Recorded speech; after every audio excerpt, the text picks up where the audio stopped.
Basic Occupational Health and Safety Engineering.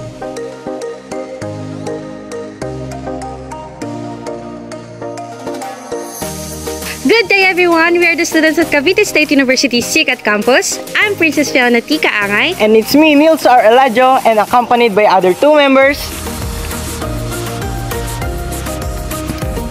And I'm Von Patrick M. Fabiolas. And I'm Shane Paitsy Malabanan, and we will tackle about the Basic Occupational Health and Safety Engineering. Tara na!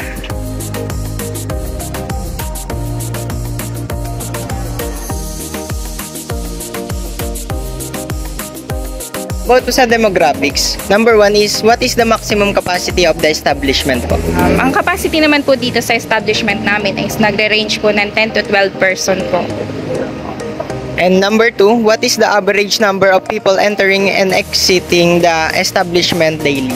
Ang daily naman namin, nagre-range po sa individual is 30 to 42 person. Then sa group po naman po is 20 to 28 groups. And yung sa sa mga customer niyo po, ano po yung most common buyers here? Like ano po yung age and gender po? Sa age naman, naglalaro may 30 plus, mataas, may 50 plus. Pero usually po, pasok talaga dito is yung mga 30 hanggang 50 years old. Okay. Thank you po. This report provides an analysis of the customer foot traffic and demographics for the establishment. Understanding these metrics is essential for optimizing operations, ensuring safety, and improving customer service. Number 1 is the establishment capacity. The establishment can accommodate a maximum of 10 to 12 workers at any given time. This capacity ensures an efficient and safe working environment while providing high-quality service for the customers. Number 2 is the customer foot traffic. On average, the establishment experiences a foot count of 30 to 40 individual entries and exits per day. Additionally, 20 to 28 groups enter and exit the establishment daily. This data indicates a consistent flow of the customers, which helps in planning staff shifts and inventory requirements. And number 3, and the last, is the customer demographics. The majority of the buyers fall within the age range of 30 to 50 years old. Although the video does not capture age and gender data, observation suggests that typical customers are male.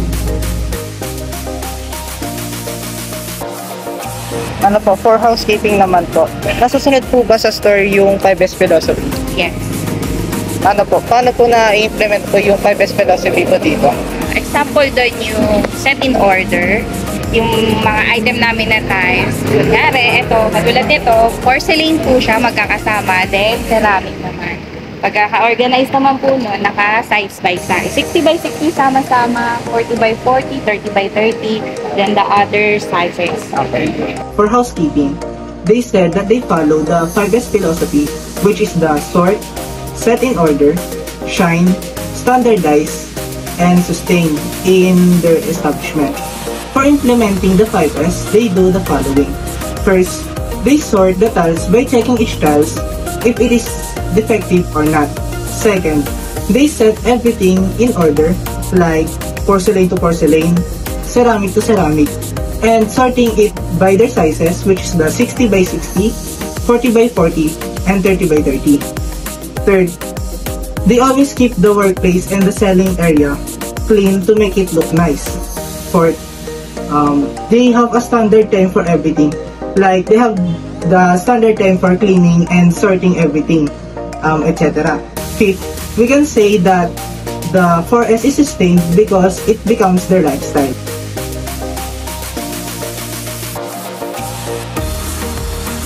What mechanically powered handling equipment do you typically use in your material handling operations?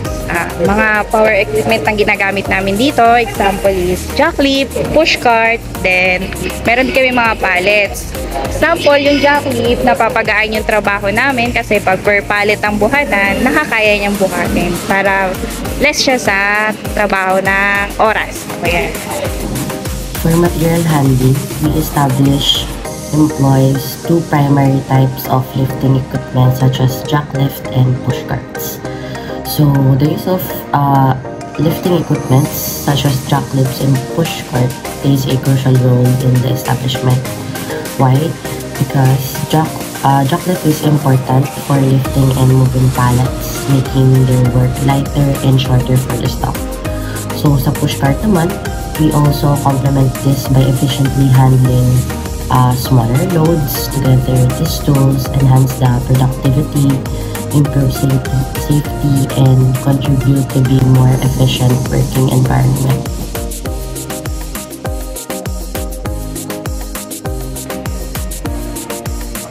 Their storage area serves as the main space for their shop.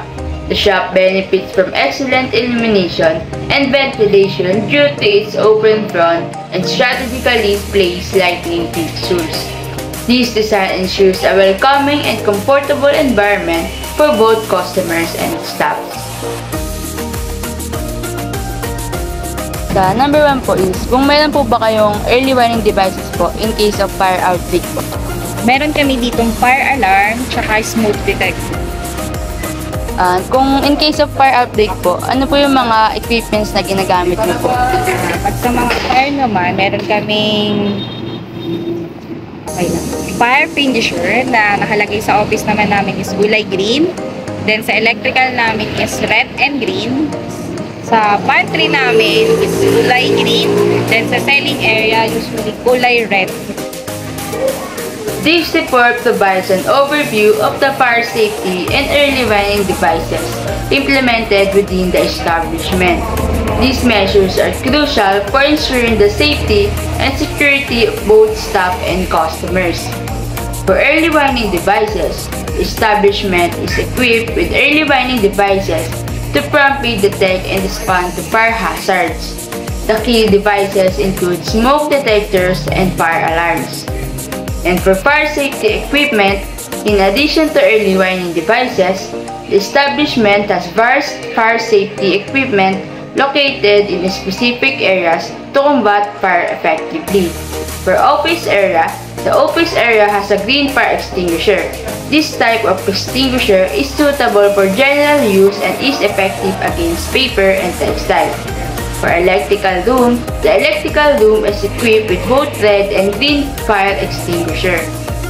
And for pantry, in the pantry, a green fire extinguisher is available. And lastly, for the selling area, has a red fire extinguisher.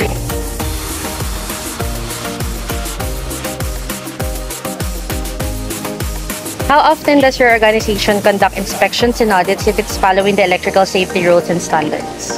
Dito sa store, every year may one audit kami for electricity. Then, every morning and closing, nagche-check yung guard namin sa lahat ng parte ng store.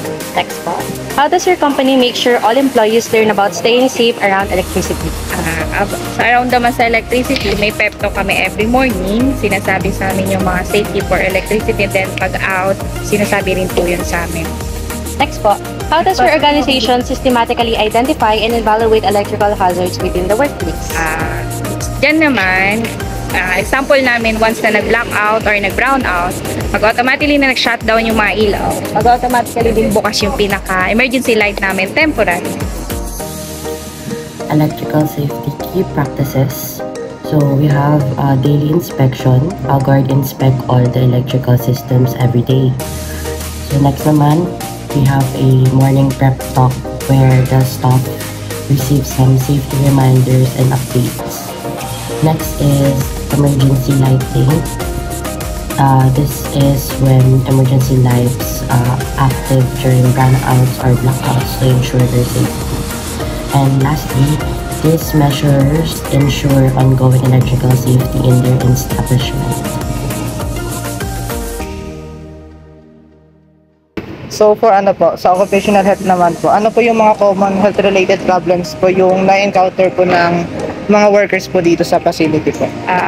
Gusto na mga na-encounter namin dito sakit kapag masakit ng katawan, kapag lalo na't maraming customer, maraming dinuguhan, iniinday yung mga back pain, mga sakit sa tuhod, gano'n. Paano naman po na-prevent po ng management po yung mga ganong klaseng health-related problems? Pag may mga sakit naman kami na gano'n, lalo na pwede kami mag-leave, ma-absent, or pinapayagan naman kami din, or kunyari nandito ka na sa work, pinapayagan kami mag-half day kapag hindi kaya ng katawan namin. Last na po, ano po? Sige pa.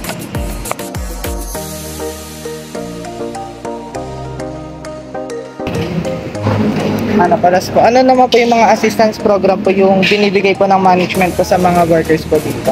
Assistant program na binibigay naman sa amin, meron kami dito mga insurance, saka may health card. In case na magpapacheck up kami, yung health card nagagamit namin kahit wala kami pera. For occupational health, the most health-related problems that the workers face is the body pain because they need to move tiles manually or with the help of lifting equipment. This body pain is mostly felt when the large number of customers are coming. The management are always hands up with this kind of matter. The workers are always free to take leave and even work half day if they really can't do the work due to body pain.